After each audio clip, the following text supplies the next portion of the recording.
Desde que eu cheguei aqui, as perguntas que mais me fazem é: quanto custa isso, Isui? Quanto custa aquilo, Isui? Então resolvi fazer um vídeo falando sobre o custo de vida aqui no Japão. A primeira coisa é que aqui no Japão a gente ganha um pouquinho mais que aí no Brasil. Aí isso influencia já um pouco. Agora, tem uma coisa que é muito mais cara aqui no Japão do que aí no Brasil. Isso é fato. São os alimentos in natura. Por exemplo, frutas, legumes, verduras, eles são bem mais caros que aí no Brasil. Vou dar um exemplo para vocês. Essa caixa de morango, por exemplo. Morango bonito, né? Olha esse ursinho aqui, sei lá, tem suas embalagens, né? Cheirinho bom também. Uma caixa de morangos aí no Brasil, enquanto eu tava morando aí, que não faz muito tempo, na cidade que eu morava também, custava entre 3 e 5 reais cada caixa dessa. Aqui no Japão eu paguei por essa caixinha mais ou menos 500 ienes, que dá mais ou menos 5 dólares, um pouquinho menos de 20 reais. Um abacaxi desse aqui, aí no Brasil, a gente paga em torno de 5 reais. Não sei se aumentou, se diminuiu, mas eu pagava 5 reais. Mais que 5 reais também eu não pagava. Aqui no Japão ele custa mais ou menos de 400 a 500 ienes. Ou seja, de 4 a 5 dólares. Mais ou menos entre uns 12 e 20 reais. Mas tem frutas muito mais caras. Por exemplo, uma manga. Tem épocas aqui que uma manga custa 100 dólares. Uma manga. Por isso é fato. Produtos in natura aqui no Japão custam mais caro. Em média, 3 a 4 vezes mais caro que aí no Brasil. Mas e a qualidade? Esses produtos que são vendidos aqui no Japão, eles têm uma qualidade excelente mesmo. Dificilmente você encontra um estragado ou um machucado. Até mesmo aquelas que você fala, tá maduro demais. Isso aí não vai dar pra comer. Elas estão boas ainda. Não sei porquê, mas parece, aparentemente, que essas frutas duram um pouco mais aqui também. O motivo, aparentemente, eu não sei. E o sabor é igual? O sabor é um pouco diferente das frutas do Brasil. O morango, por exemplo, eu acho menos ácido. Já o abacaxi, como que eu vou explicar pra você? Sabe aquelas balas de abacaxi, suco de abacaxi, que você acha, não, isso aí é meio artificial, não é gosto de abacaxi. Pois bem, o abacaxi daqui tem esse gosto desse doce artificial que tem na bala e tal. Então ele não é artificial, ele é realmente o gosto de um abacaxi, mas do abacaxi daqui, que não é bem daqui também, ele é do Havaí. Pronto, agora vamos para o serviço. Começando pelos cortes de cabelo. Um corte de cabelo aí no Brasil, ele custa bem mais barato que um corte de cabelo aqui no Japão. Um corte masculino custa em média 2.000 ienes, que vai dar mais ou menos 20 dólares, ou seja, 60 reais, que é caro pra caramba. E um corte feminino então, vixe, ele começa com 4.000 ienes. Eu mesmo já paguei num corte de cabelo aqui 4.000 ienes. Você já imaginou, cara, você pagar 120 reais num corte de cabelo? Pois bem, eu paguei isso aí. Só que cortar cabelo aqui no Japão é um assunto à parte. Se vocês quiserem, eu faço um vídeo sobre isso, que é fenomenal, é fora de série, é incrível. Mas em média, os serviços em geral são mais caros que no Brasil. Se bem que os serviços, a prestação de serviços no Brasil também é cara também. É que aqui no Japão a mão de obra é muito valorizada.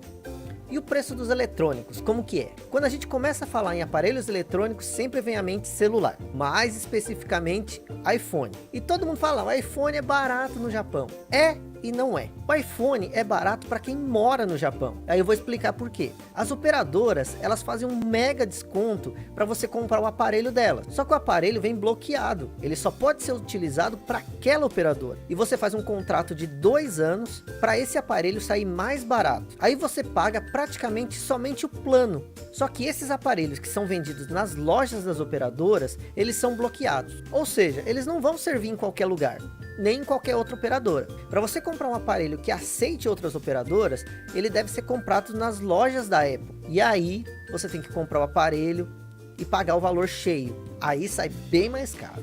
Ainda falando de eletrônicos, algo que me chamou muito a atenção é que algumas marcas que são muito populares aí no Brasil, como por exemplo Samsung e LG, que são marcas coreanas, aqui não tem.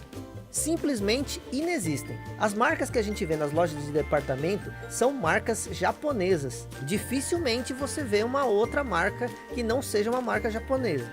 Até umas desconhecidas para nós. Não fica só na Sony, Sharp. O meu celular mesmo é um Samsung S8 Edge, mas não tem nada de Samsung nele. Ele está escrito somente Galaxy S8.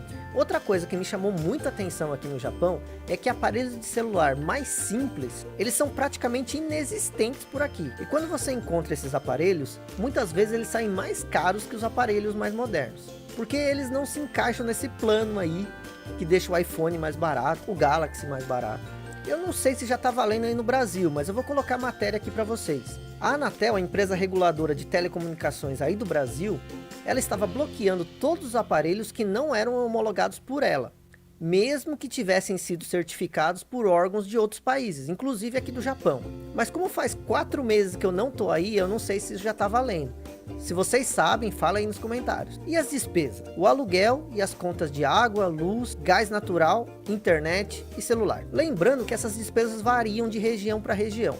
Onde eu moro, o aluguel gira em torno de 60 mil ienes, mais ou menos 600 dólares, pouco mais de 1.800 reais. Isso eu falo de um apartamento médio, com 2 quartos, sala, cozinha e banheiro. Água, luz e gás natural, quando tem 2 pessoas, gastam em média mais ou menos 10 mil ienes. Eu sempre falo em dólar, porque é muito mais fácil de você converter depois, que dá mais ou menos 100 dólares. E as contas do celular e da internet, mais 20 mil ienes, ou 200 dólares. Esses serviços você vê que não são tão diferentes do Brasil. A maior diferença mesmo é a qualidade desses serviços aqui no Japão. E comer fora de casa. Acredite, eu reparei nisso desde que eu vim pra cá. Comer fora de casa, num restaurante, por exemplo, chega a ser mais barato que no Brasil.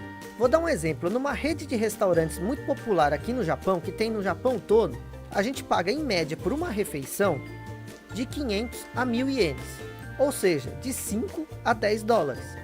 Talvez num restaurante mais incrementado você pague de 2.000 até 4.000 ienes, mas não vai passar disso. Eu mesmo nunca paguei isso numa refeição. Lembrando que onde eu moro é bem interior. Bom, essas são as dúvidas que vocês me mandaram em relação ao custo de vida aqui no Japão. Mas se você tem outra dúvida, é só falar aí nos comentários que quem sabe eu faço a parte 2, a parte 3, a parte 20. Mas por hoje é só. Eu sou o Isui, obrigado a você que viu o vídeo até aqui e até mais.